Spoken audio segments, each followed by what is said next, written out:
Hey bookworms, it's Jade from Bedtime Bookworm and welcome back to my channel. Today I'm bringing you my vlog style March reading wrap up.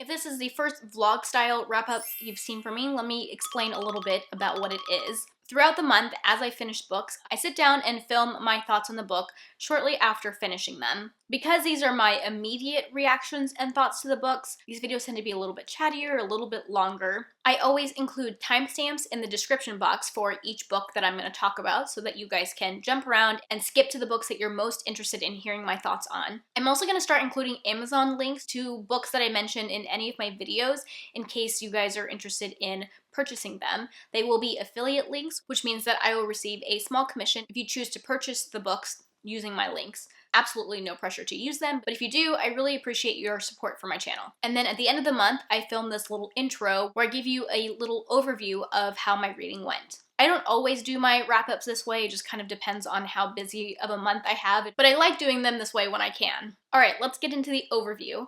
I had a fantastic reading month. I read so much this month. I typically read 3 to 5 books, with 4 being the average, and this month I read 6 books, and some of them were really long, so I don't know how I did it. Out of these 6 books, I had 3 5-star books, 1 4-star book, and 2 3-star books. So the 6 books that I read were The Gathering Storm by Robert Jordan and Brandon Sanderson, Peace and Turmoil by Elliot Brooks, Trail of Lightning by Rebecca Roanhorse, The Priory of the Orange Tree by Samantha Shannon, The Book Thief by Markus Zusak, and Wicked Saints by Emily A. Duncan. Again, the timestamps to where I talk about each of these books is listed in the description box. If you like this video, be sure to give it a thumbs up and subscribe if you want to see more bookish content.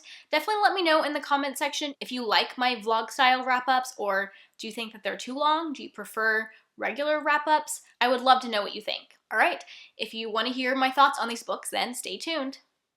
Hey guys, it's me. I'm here to tell you about the first book that I finished in the month of March, and that was The Gathering Storm by Robert Jordan / Brandon Sanderson, the 12th book in the Wheel of Time series. I meant to finish this book in February, but of course I didn't. Roy and I already did our spoilery live show discussion for this book, so I'll link that for you in case you missed it and are interested. I am going to be doing a spoiler-free review and a spoiler-filled book diary, so I'm going to keep my thoughts fairly short. But basically, I absolutely loved this book. I read like half of it in 24 hours because I'm a freaking procrastinator and I waited to the last minute to finish it before the live show. But I didn't mind. I absolutely loved being able to get sucked into the world and thinking about nothing else other than this book for that short amount of time. I mostly listened to this on audiobook, but also had the ebook and the paperback, all of which I own because this is my favorite series. This is the first one out of the Wheel of Time series that Brandon Sanderson wrote, or at least he wrote some of it. I believe some of it Robert Jordan had already written before he passed, but I'm not really sure. I haven't done too much research on that. I definitely was like on the lookout to see if I would notice any differences between all the many books that Robert Jordan has written and this one, and there were a few differences. First of all, the chapters were definitely a lot shorter in this one than what I was used to from the previous books, but honestly, I think that was for the better. I think that helped with the pacing a lot, and also writing style-wise, Brandon Sanderson is a little more direct and has a lot less of the descriptions that Robert Jordan had. He gives you enough descriptions that you can picture everything without going on for pages and pages about things, which again, I think is probably for the better as far as pacing. I personally have never minded Robert Jordan's descriptions because that's part of what helps me feel so grounded in the world and helps the world to feel so real. And also because I listen to it on audio, it's really easy for me to just not pay super close attention when there's a lot of description, especially when it's a reread. So because of those things, the heavy descriptions have never really bothered me too much. But I think that for most people, they would prefer Brandon Sanderson's more simple writing style. But I was mostly worried about the characters and if he would get the characterizations right.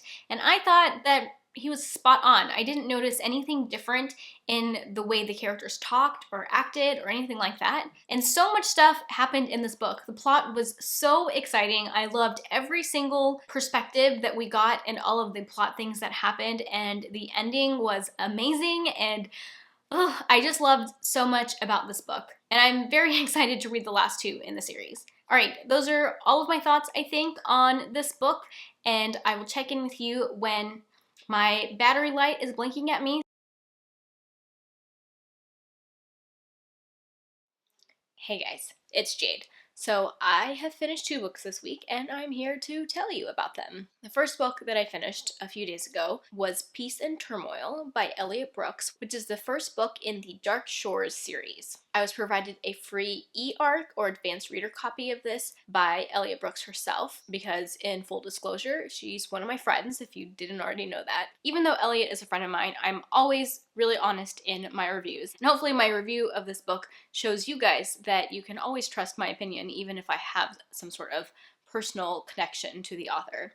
Because, as you can see, I only gave this book 3 stars. I personally rate books based on enjoyment. I just think that reading is super subjective and it's really hard to add in an objective layer to your ratings, so keep that in mind. And also keep in mind that I don't think a 3-star rating is a bad rating. A 3-star rating for me means that there were things about it that I liked, but there were also things about it that didn't work for me. And it makes me sad that there were things about Elliot's book that I didn't like because I wanted to love this book more than I did. And like I do for all of my reviews, I'm going to tell you exactly what worked and didn't work for me. This is an adult high fantasy book. My favorite parts about this book were definitely the world building and the magic system. The magic system in this book was super interesting. It has to do with these things called auroras that people can control, and some people are better at controlling those things than other people. There are magical beings in this world called fiends, and those magical beings have different powers or strengths based on what they are.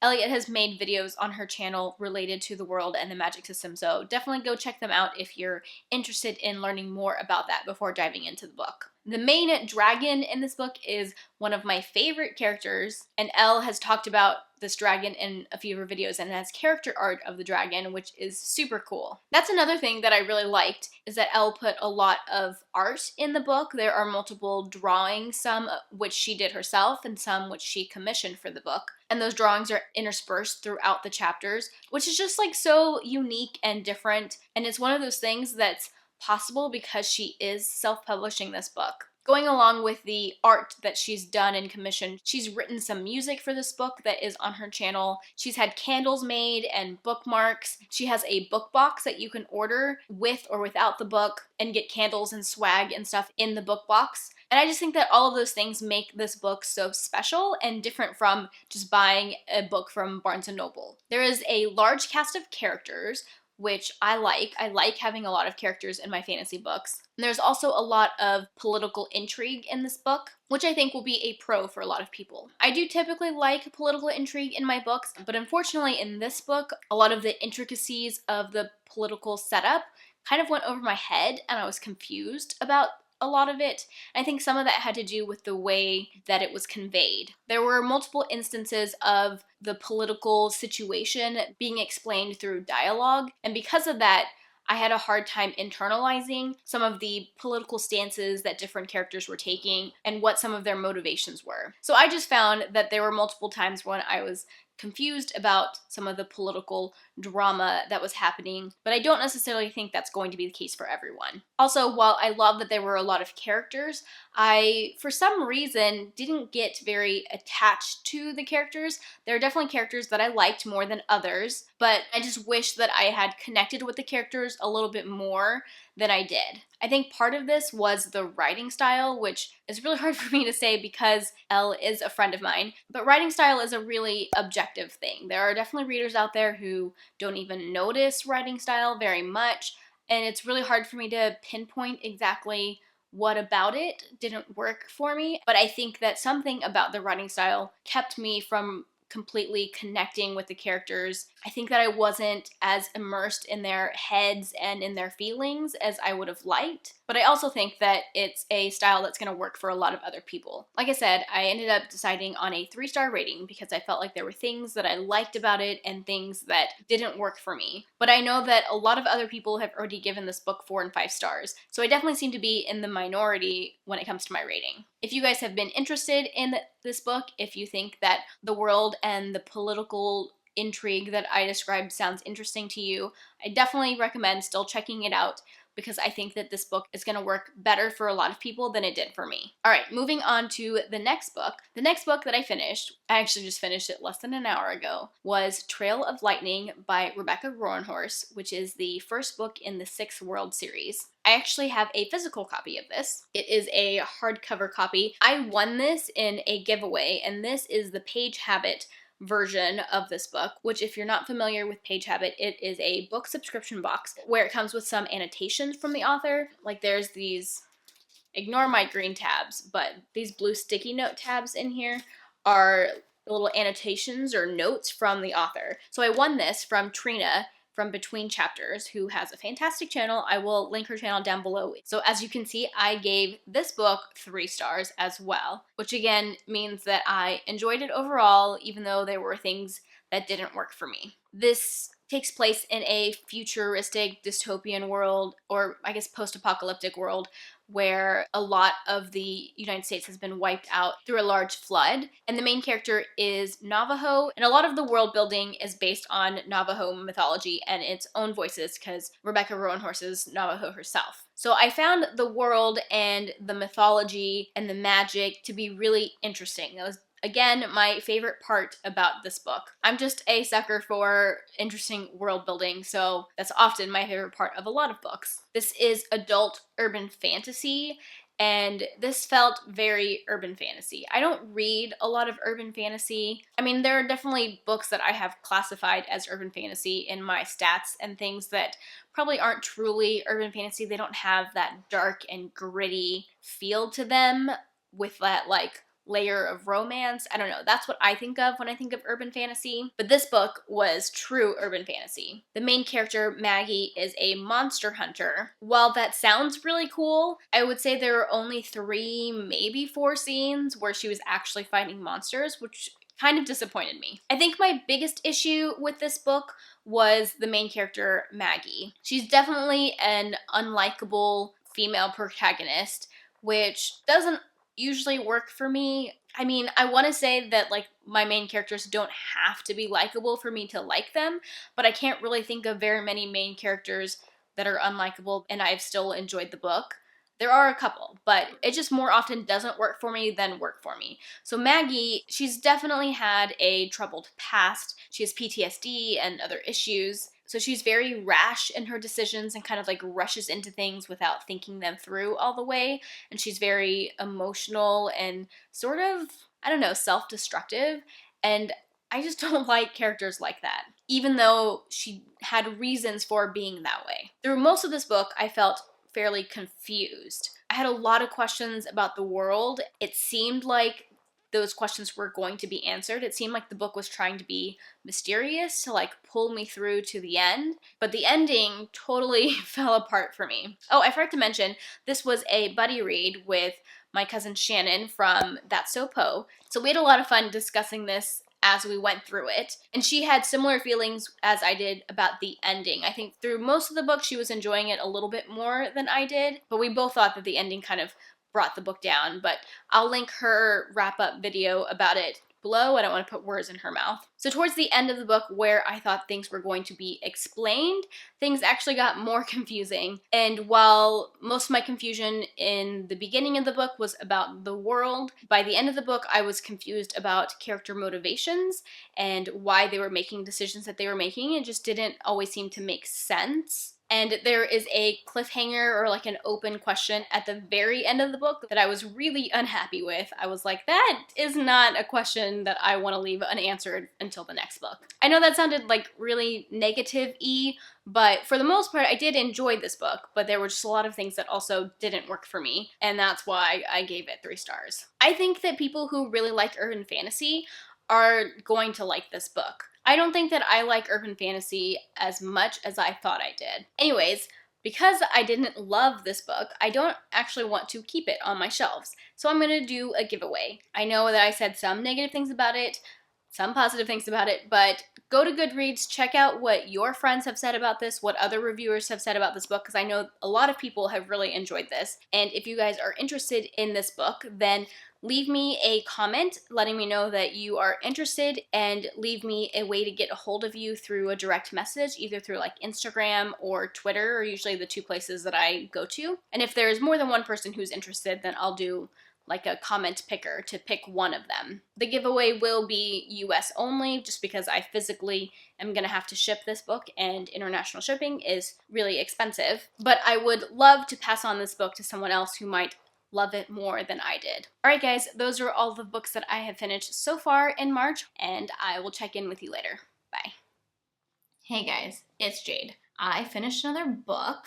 So over the weekend, I finished The Priory Orange Tree by Samantha Shannon. I don't even know where to start. Well, let me start with what formats I had it in. So I actually pre-ordered this book, which isn't typical for me, but there was a lot of hype, and something happened where this author lost all of her pre-orders. Like there was some mistake on Amazon, and I don't know, I kind of felt bad for her about that, and I was pretty sure I wanted to read it anyways.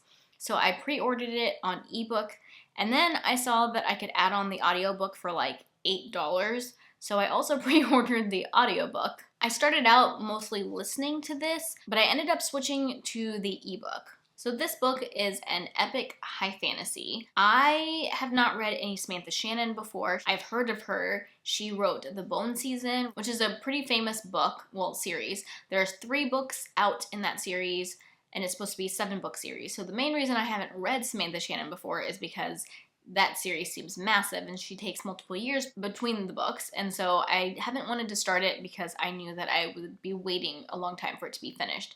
So when I heard that she was coming out with a standalone, I was really excited about it, as were a lot of people. Honestly, the hype about this book is pretty intense.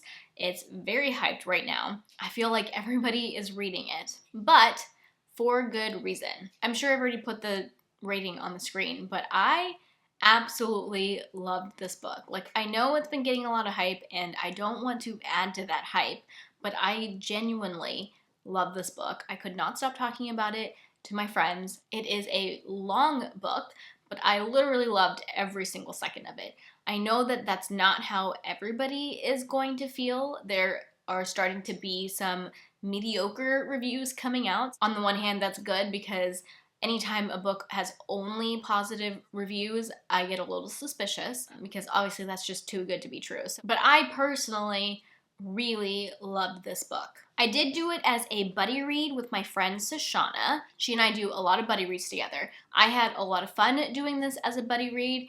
Maybe that added to my enjoyment of it because I had someone to talk to about all of the things that were happening. I've started to hear people say that they thought this book was dragged out or that it was boring, but that wasn't my experience. We were reading like 3 or 4 chapters a day, and literally every day, Sashana and I, one of us would text the other person and be like, oh my gosh, have you read today's section? Because something happened that we wanted to talk about. So maybe buddy reading it made it more exciting for me than it would be if I hadn't buddy read it. Who knows? But I, for one, thought that it was interesting all the way through. I'm not going to try to give a synopsis of this book because it's really complicated, and I suck at giving synopses anyways, but I don't know how to summarize this book. So definitely check out the summary on Goodreads if you're interested. But let me just go through the list of all the things this book had that I really thoroughly enjoyed. And if you like these things, you might like this book. First of all, it has dragons. Dragons is one of my buzzwords. I love reading about dragons. There are multiple different types of dragons, and there's actually like good dragons and bad dragons. These dragons talk. Some people don't like talking dragons. I love talking dragons. Sort of like animal companion dragons, at least in one part of this world. So that's the other thing. There's really good world building. There are lots of different countries, and they have different religions, and the different religions go against each other too. So some of these countries see each other as enemies. You get points of view from people in both of these main countries, and you switch back and forth between the two sides of the world, the East and the West, most of the time. I mentioned that I started out on audiobook and switched to reading the ebook, and that's because I was getting a little bit confused. I was having a hard time following, I think because the world is so big, and because we were switching back and forth between the East and West, every chapter. And what I found myself doing is after I would listen to a section, I would go back and read through or skim read on my ebook the part that I had listened to. So I just found like I was doing double the work. And so in the end, I switched to just reading the ebook. But I will say that even though I felt like I needed to go back and skim read the parts that I listened to, I didn't mind really because I was enjoying the process of reading it. Also, another thing about the audiobook is that the narrator did a lot of accents for the different characters. And while I think that's going to be good for a lot of people, I think a lot of people will think that adds to the experience.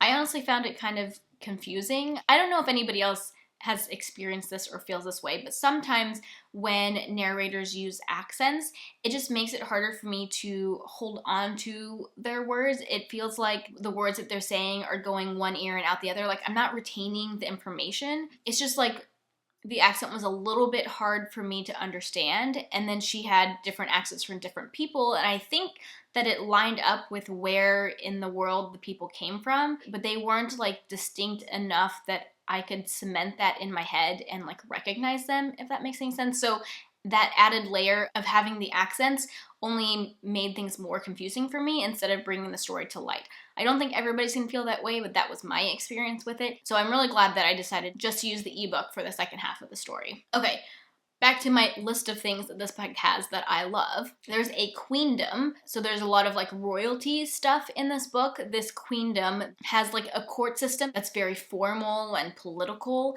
and I really enjoyed reading that stuff. There's definitely a lot of political intrigue in this book that I enjoyed and didn't find confusing, although it did take a while for me to really grasp it. I'd say by the time I was about 100 pages in was when I really felt solidly grounded in the world and I knew what was going on between the different sides of the world and within the court system of the queendom. There was a character that was almost like an assassin, like she's really stealthy. There are friendships, like really good friendships between women, but also between men and women, so like non-romantic relationships between men and women, which doesn't happen very often, but there was that, and like also kind of like a found family through those friendships. There's of course a female-female romance, which a lot of people mention when they talk about this book. It was a very slow burn, and I loved it. There's pirates, there's other animal companions in addition to like the dragon. There's magic. How could I forget magic?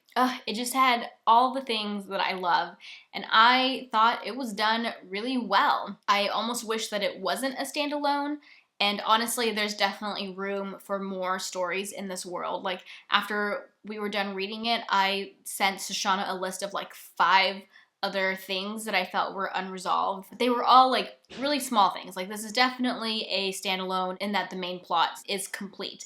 But they were just like other little things that were like mentioned about like the history or like little things about different characters that I'm just like, I want to know more. I want to know what happens next. So I hope that she writes more books in this world. I know that she is open to it. I also would have been okay if they split this book into a trilogy because there was a lot of stuff that happened in this book and some of it went by a little bit quickly, and I would have been okay with it being expanded on if it had been split up into 3 books. But I also appreciate that I was able to get the whole story in just like one go. I feel like there were multiple climaxes throughout the book, but that was one of the things that made it so fun to read. Like there was just always stuff happening, in my opinion. I know that some other people haven't felt that way. I also really enjoyed Samantha Shannon's writing style. I am now very excited to pick up the Bone season. I don't know if I'll do it soon, since there are still 4 more books that need to come out, but it's definitely a series that I'm going to pick up now after reading this one. Alright guys, I have rambled on and on about this book. Basically, I really loved it. It's long, it's a bit of a marathon, but I thought it was worth every minute. It has a lot of elements that I really enjoy, and I think that a lot of other people will enjoy. But don't let me overhype this for you, because not everybody is gonna feel how I did. I will say that my friend Shoshana, who doesn't read a lot of fantasy, also absolutely loved this book and gave it 5 stars, so there's that. If you guys have read this or if you do read it, please let me know what you think, even if you don't like it. I know that there are going to be people who think that it's overhyped, and part of me hates adding to that hype, but I loved this book so much, and I can't help it. I think everybody should read it. It was so good. I should be finishing 1 more book this month, which means that this is going to be a very long wrap-up, so I will see you guys in a little bit.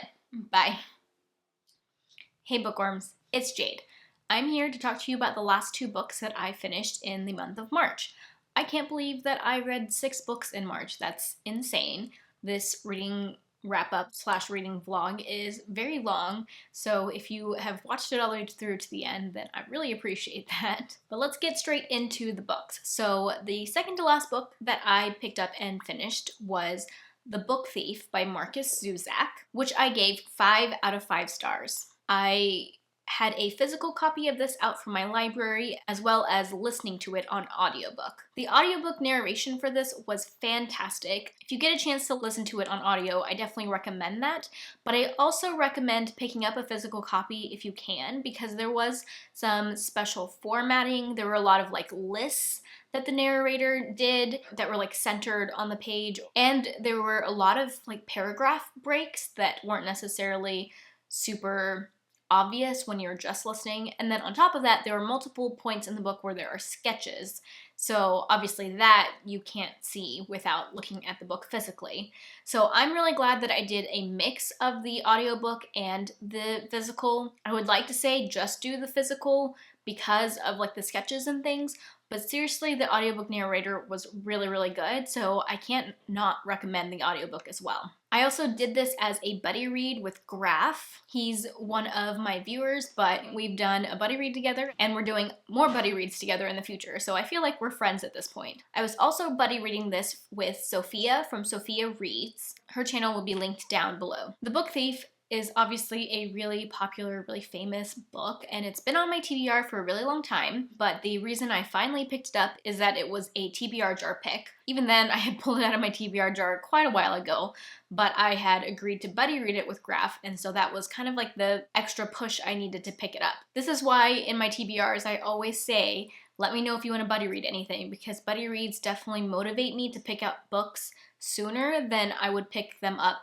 typically if I wasn't going to buddy read them. So if somehow you don't know what The Book Thief is about, it is a World War II historical fiction, and one of the unique things about it is that it's narrated from the perspective of death. I believe that this has been marketed as a YA book, but while I was reading it, I kind of struggled with that. It didn't really feel like a YA book to me personally. One of the main characters is a young girl. The book starts out when she's 6 and goes to when she's about 13, but we do see lots of different characters. I don't know, there's just something about the feeling that I got when I was reading it. I just felt like the way that the story was narrated, there were little not inside jokes, but things that the author wanted you to pick up on that I don't necessarily think that teenagers would pick up on. Obviously, I'm not saying that teenagers are dumb or whatever. It didn't feel like a YA book to me, but I do believe it has been marketed as YA.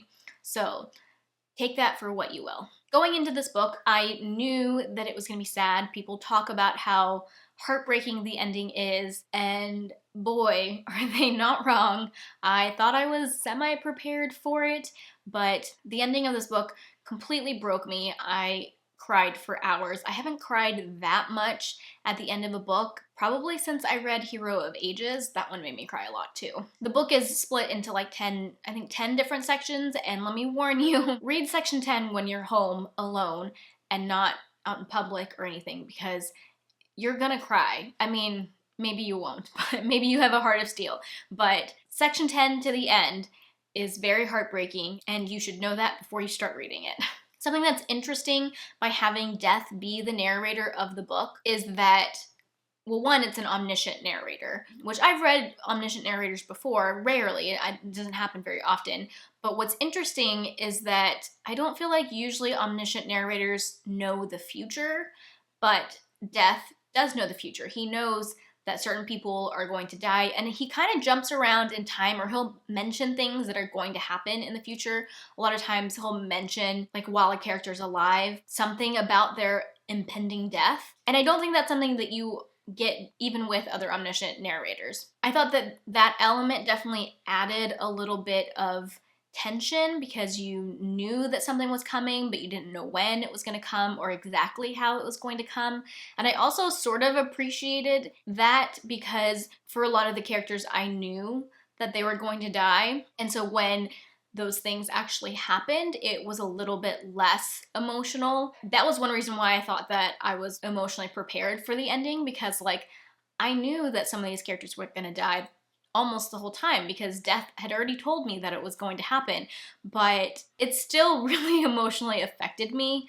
So I don't know, maybe it didn't prepare me as much as I thought it would prepare me. I just thought this book was so beautiful and moving, and I loved it so, so much. Definitely a favorite of all time.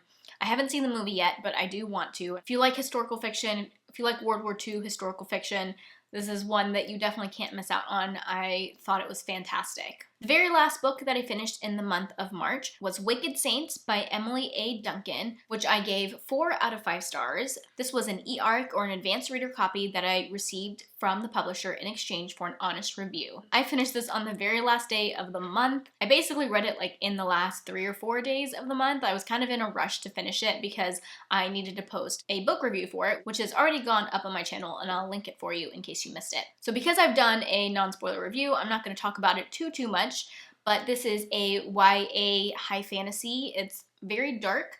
The magic system, well, there's 2 different types of magic. There's magic provided by the gods, but there's also blood magic. So content warnings for self-harm in this book, because to perform blood magic, a lot of the characters have to cut themselves, like on their arms or their hands, and use that blood to do magic. So it's very bloody and it's pretty dark. It's described as being gothic, and while it is really dark, it's definitely YA. I didn't consider it to be new adult. It didn't feel new adult. It felt YA. The romance is a little angsty. The synopsis of the book calls it a forbidden romance, but I think it's more of a enemies to lovers, which they're really similar, but I do think that there's a distinction. I'm not a huge enemies to lovers fan. It's kind of hard to get me on board with that sometimes, and while I definitely struggled with that at the beginning of the book, by the end of it I was still invested in the romance. It was swoony. It got to me. The world is also Russian inspired, which was cool. I struggled a little bit with the magic system because it's a soft magic system, but yeah, overall I enjoyed it. I kind of struggled with it in the beginning. I had some issues with the way that it opened, because it opens like mid-action scene. But by the time I was like a quarter of the way through, I was fairly hooked. By 50% through, I was really hooked on the romance, and I really enjoyed that last quarter of the book. I'm definitely interested to see what the sequel is going to be like. Anyways, if you want to hear more thoughts about that book, definitely check out my spoiler-free review because I go into more specifics there. Alright, those are all the books that I read in the month of March. If you've read any of them, let me know what you thought of them down in the comment section. And if you watched this whole video, then leave me a dragon emoji down in the comment section so that I know. Don't forget to let me know if you're interested in winning my copy of Trail of Lightning, and I think that's it. If you like this video, be sure to give it a thumbs up and subscribe to my channel if you like bookish content. I post 1 to 2 times a week. That is all I have for now. Thank you so much for watching, and until next time, bookworms, keep reading. Bye.